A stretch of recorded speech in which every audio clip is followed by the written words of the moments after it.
Hi guys, আমার নাম আয়ান এবং কি আমার আজকে দেখাবো আমরা কীভাবে ব্রিজ করতে পারি লাইক এইভাবে। আমি কিন্তু বাংলাদেশে থাকি এবং কি আমি বাংলায় কথা বলতে পারি। চলুন দেখে আসা যাক এটা টিউটোরিয়াল। সো এইভাবে করতে হলে আপনাদের ফার্স্টে ব্লক লাগবে, কারণ এই ব্লক আনতেছি, একটু ওয়েট।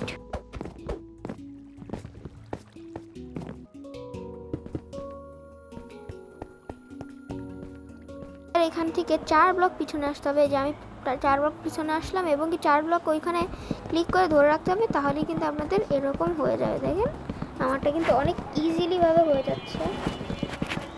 তো আচ্ছা, আপনাদেরকে আরেকটা দেখাই, এটা হচ্ছে পিছনে কীভাবে এটা করতে পারেন, এটা টিউটোরিয়াল দিতেছি। তো আপনাদের কিন্তু এইভাবে করতে চাইলে আপনারা একটু ওয়েট করেন, আমি ওখানে দেখাইতেছি। আপনাদের 2-3 ব্লক পিছনে থাকতে হবে, যে ব্লকগুলো সমান রয়েছে। যেমন দেখেন, আমি যদি 2 ব্লক পিছনে আসি তাহলে কিন্তু আমার এটা হয় না। হ্যাঁ, আমার কিন্তু থাকতে হবে 2-3 ব্লক পিছনে। ওয়েট, হ্যাঁ দেখেন, 2-3 ব্লক পিছনে থাকলেই কিন্তু আপনারা এই ব্রিজিংটা করতে পারেন।